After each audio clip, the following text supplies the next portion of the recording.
नमस्कार, मी पंजाब डक. आज आहे 1 ऑगस्ट 2026. राज्यात आज ठिकठिकाणी सूर्यदर्शन होणार आहे आणि झालं देखील. आणि आणखीन 1, 2, 3, 4 ऑगस्ट दरम्यान राज्यामध्ये काय होणार आहे, स्थानिक वातावरण तयार होऊन तुरळक ठिकाणी पाऊस पडणार आहे. असा एवढा काही मोठा पडणार नाही म्हणून अंदाज लक्षात यायचा. मग सांगायचं झालं तर ते पाऊस कसा पडणार आहे आणि कोणत्या भागात पडणार आहे, तर सोलापूर जिल्हा, धाराशिव जिल्हा, लातूर जिल्हा, बीड जिल्हा, परभणी जिल्हा, नांदेड जिल्हा, जालना जिल्हा, बुलढाणा जिल्हा, अकोला, अमरावती, यवतमाळ, वाशिम, हिंगोली, नांदेड आणि चंद्रपूर, नागपूर ह्या पट्ट्यामध्ये काय होणार, स्थानिक वातावरण तयार होऊन काय होणार आहे, तर 5 ऑगस्टपर्यंत दुपारपर्यंत चांगलं ऊन पडणार आणि 2:30-3च्या नंतर अर्ध्या तासाचा 1 तासाचा जोराचा पाऊस पडणार आहे म्हणून हा अंदाज लक्षात घ्यायचा. त्याच्यानंतर खास करून सोलापूर जिल्हा, लातूर जिल्हा, धाराशिव जिल्हा, नांदेड जिल्हा, इकडं सांगली, जत आणि कर्नाटक आणि तेलंगणा त्या शेतकऱ्याला सांगू इच्छितो की तुमच्याकडं मात्र 7-8-9 दरम्यान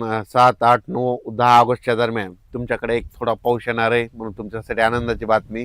पण आता याच्यानंतरचं जे पाऊस येणार आहे ते ते काय होणार आहे, आता इकडं उत्तर महाराष्ट्र, पूर्व विदर्भाकडे आता आता दुसरा टप्पा काय होणार आहे, दक्षिण महाराष्ट्राकडे येणार आहे. म्हणजे सांगायचं झालं तर आता तेलंगणा, कर्नाटक आणि दक्षिण महाराष्ट्राकडे पाऊस आता 15 ऑगस्ट नंतरचा ते पाऊस मात्र तिकडे येणार आहे म्हणून हा अंदाज त्या शेतकऱ्यांनी लक्षात घ्यायचा. सध्या 15 ऑगस्टपर्यंत राज्यामध्ये असाच विखुरलेला स्वरूपाचा कोकण घाटमटी तर तिथं पाऊस रिमझिम सुरूच राहील. पण राज्यात काय होईल, दिवसामध्ये वारं सुटेल आणि थोडा तुरळक अशा सरी चालू राहतील. पण खूप मोठा असा अतिवृष्टी, मुसळधार, अतिमुसळधार आता तसं काही आता सध्या तरी राज्यात पाऊस नाही. फक्त अर्ध्या तासाचा, 10 मिनिटाचा, 20 मिनिटाचा तसंच पाऊस पडणार आहे म्हणून हा अंदाज लक्षात यायचा.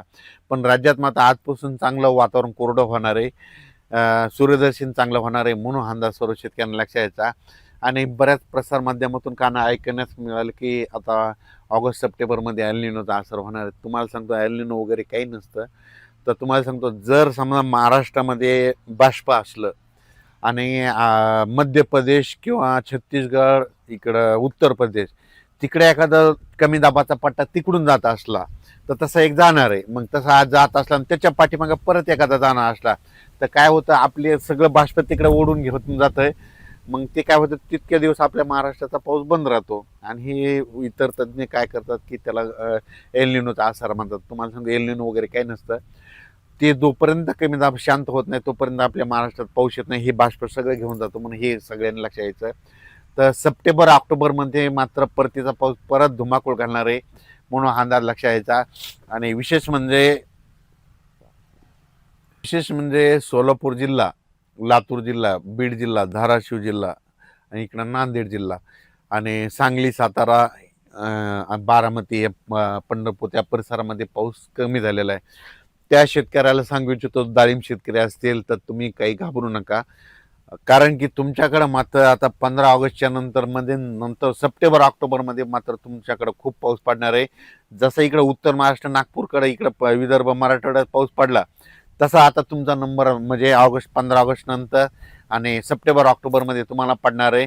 तुमच्या देखील विहिरीला, नाल्याला पाणी येणार आहे. तळे देखील तुमच्या इकडले जे छोटे छोटे तलाव आहेत ते देखील भरणार आहेत म्हणून त्यांच्यासाठी आनंदाची बातमी. आणि लातूरचं जे मांजरा धरण आहे तर त्याच्यात देखील पाणी येणार आहे म्हणून त्यांच्यासाठी आनंदाची बातमी. पण त्यांना पाणी येण्यासाठी तुम्हाला सांगतो 15 ऑगस्टच्या नंतर तिकडल्या याच्यात थोडं पाणी येईल. पण त्याच्यानंतर सप्टेंबर-ऑक्टोबर मात्र मांजरा धरण देखील भरण्याच्या मार्गावर आहे म्हणून हे देखील त्यांनी लक्षात घ्यायचं. त्या महाराष्ट्रामध्ये काय झालं, काही काही ठिकाणी अतिमुसळधार पाऊस झाला, मुसळधार झाला, अतिवृष्टी झाली. काही जणांची शेतं खरडून गेले, वाहून गेले, पाणी साचलं. तर माझं म्हणणं आहे, त्या शेतकऱ्यांनी ज्यांचे घरं पडझड झाली त्यांनी काय करायचं, तुमच्या इथले ते ग्रामसेवक, तलाठी त्यांना भेटून त्यांच्याकडून पंचनामे करून घेऊन शासनानं देखील मदत करण्यासाठी भाग पाडावे म्हणून हे तुम्ही तुमचं करू शकता. कारण की तुम्ही त्यांना कळवा आमचं असं झालं, त्यांना वाटल्यास त्यांना प्रॅक्टिस तिथं आणून दाखवा की अशी पडझड झाली, शेतं वाहून गेले म्हणून हे तुमचं काम आहे म्हणून हे लक्षात घ्यायचं. तुम्ही जर नाही जागितलं तर त्यांना काही कळू शकत नाही म्हणून तुम्ही स्वतःहून त्यांना जाऊन सांगावे.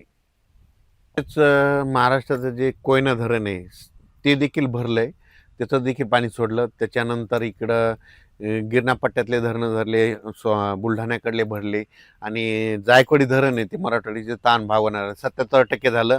आज ती जवळपास त्याची पण आवक चालूच आहे. तर ते आज मात्र उद्या त्याला मात्र 80% होणार आहे. आणि आज म्हणजे ह्या 15 ऑगस्टपर्यंत मात्र 10 ते 15 ऑगस्टपर्यंत 90% पर्यंत ते भरणार आहे म्हणून हे लक्षात यायचं. त्याच्यानंतर काय होणार, सप्टेंबर ऑक्टोबरमध्ये असाच पुन्हा परत एका पाठोपाठ चक्रीवादळ येणार आहेत, कमी दाबाचे पट्टे.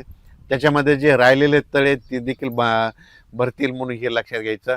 पण राज्यात मात्र जे छोटी छोटी पाझर तलाव ते देखील ह्या कालच्या पावसामध्ये इकडं जालना जिल्ह्यातले, बुलढाणा जिल्ह्यातले, जळगाव जिल्हा, धुळे जिल्हा त्या भागातले सगळे भरले आहेत. आणि जे काही थोडे राहिले ते आणखीन, ते शेतकऱ्याला घाबरू नका, आणखीन सप्टेंबर ऑक्टोबरमध्ये खूप पाऊस पडणार आहे, त्याच्यामध्ये भरून जातील म्हणून हे लक्षात घ्यायचं.